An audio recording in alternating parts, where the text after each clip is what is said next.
नमस्ते। सृष्टि के सबसे प्राचीन ग्रंथ वेदों में कहा है, माता भूमि पुत्रो हम पृथिव्याः, अर्थात यह भूमि हमारी माता है और हम सब पृथ्वीवासी इसकी संतान हैं।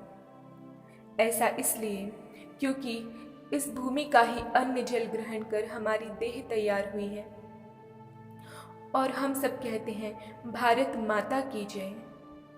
जय तो कहते हैं परंतु माता का प्रतिक्षण अपमान करते हैं।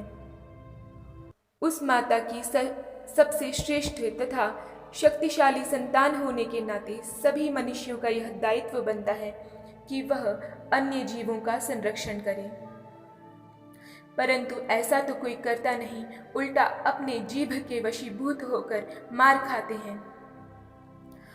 आज मनुष्य अपनी स्वादेंद्रिय पर भी नियंत्रण खो चुका है। सत्य सनातन वैदिक धर्म में 5 प्रकार के यज्ञों में एक है बलि वैश्वदेव यज्ञ, जिसमें कि मनुष्य का यह कर्तव्य बनता है कि वह अपने आसपास रहने वाले जीव जंतुओं का पालन पोषण करे तथा हम भोजन ग्रहण करने के पूर्व भी परम पिता परमात्मा से यह प्रार्थना करते हैं कि ओम अन्नपते अन्यस्य नो देहवन्मिवस्य शुष्मिणः प्रप्रदातारं तारीश ऊर्जं नो धेहि द्विपदे चतुष्पदे।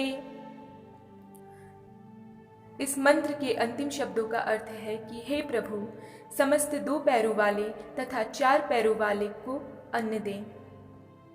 अस्तु। सत्यार्थ प्रकाश में महर्षि दयानंद सरस्वती कहते हैं कि पौधों पर उगने वाले पुष्प को समय के पहले तोड़ लेना पाप है, क्योंकि समय के पहले तोड़ा गया फूल वातावरण में सड़कर दुर्गंध उत्पन्न करता है और निश्चित तौर पर यह बात सत्य है। अतः पुष्प केवल पौधों पर ही शोभा देते हैं और पौधों पर ही अपनी आयु पूरी करके गिरे तो प्रकृति को कोई हानि न हो, तथा ऐसा हर वह क्रियाकलाप पाप है जो प्रकृति को दूषित करे। इसी तरह जीव हत्या अपने आप में तो पाप है ही, साथ साथ यह वातावरण के लिए भी अत्यंत हानिकारक होने के कारण एक बहुत ही निंदनीय कृत्य है। समय के पहले किसी युवा प्राणी को जबरन मारने से प्रकृति में अत्यधिक मात्रा में हानिकारक पदार्थ उत्पन्न होते हैं जो भूमि, वायु, जल सभी को हानि पहुंचाते हैं। एक बेजुबान जीव को अपने माता के गर्भ में पलने के पश्चात प्रकृति में स्वतंत्र भ्रमण करना चाहिए, उल्टा उसका रक्त नाली में बहता हुआ नजर आ रहा है। क्या यह उस परमात्मा का अपमान नहीं है? क्या इसलिए भगवान ने हमें मानव बनाया कि अपने स्वार्थ के लिए धरती को रक्त रंजित कर दे? अरे हमारी प्राचीन सभ्यता पर गर्व करें, जिसमें कहा गया, सर्वे भवन्तु सुखिनः सर्वे सन्तु निरामयाः सर्वे भद्राणि पश्यन्तु मां कश्चित् दुःखभाग् भवेत्। परंतु सर्वे भवन्तु सुखिनः की संस्कृति को छोड़कर अंडे में प्रोटीन मानव ने ढूंढ लिया और स्वयं को ज्ञानी समझ रहे हैं। वास्तविकता तो यह है कि विज्ञान की बात करने वाले लोगों को विज्ञान का तत्व ज्ञान तो छोड़ो, उसका इतिहास का भी ज्ञान नहीं। यह सब केवल और केवल मैकाले शिक्षा पद्धति का परिणाम है, जो आर्यावर्त के श्रेष्ठ मानव अब अन्यों की भांति असत्य विद्या को ही सत्य मान रहे हैं। सत्यार्थ प्रकाश के एकादश समोल्लास में महर्षि दयानंद कहते हैं, यह आर्यावर्त देश ऐसा देश है कि जिसके सदृश भूगोल में दूसरा कोई देश नहीं, तथा आर्य नाम उत्तम पुरुषों का नाम है और आर्य से भिन्न मनुष्यों का नाम दस्यु है। जितने भूगोल में देश हैं वे सब इसी देश की प्रशंसा करते हैं और आशा रखते हैं कि पारसमणि पत्थर से ना जाता है।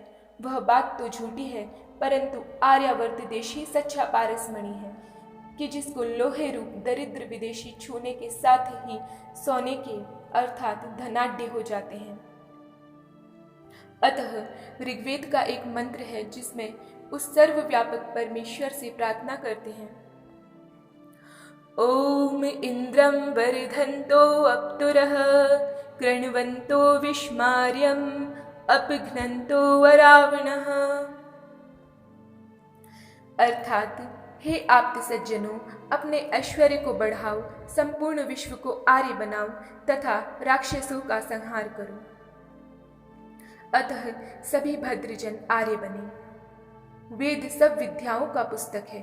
वेद का पढ़ना पढ़ाना, सुनना सुनाना सब आर्यों का परम धर्म है। सत्य को ग्रहण करने और असत्य को छोड़ने में सर्वदा उद्यत रहना चाहिए। सब काम धर्मानुसार अर्थात सत्य और असत्य का विचार करके करना चाहिए। संसार का उपकार करना इस समाज का मुख्य उद्देश्य अर्थात शारीरिक, आर्थिक और सामाजिक उन्नति करना। सबसे प्रीतिपूर्वक धर्मानुसार यथा योग्य बरतना चाहिए। अविद्या का नाश और विद्या की वृद्धि करनी चाहिए। अपनी उन्नति से संतुष्ट रहना चाहिए, किंतु सभी की उन्नति में अपनी उन्नति समझनी चाहिए। सब सत्य विद्या और जो पदार्थ विद्या से जाने जाते हैं, सबका आदि मूल परमेश्वर है।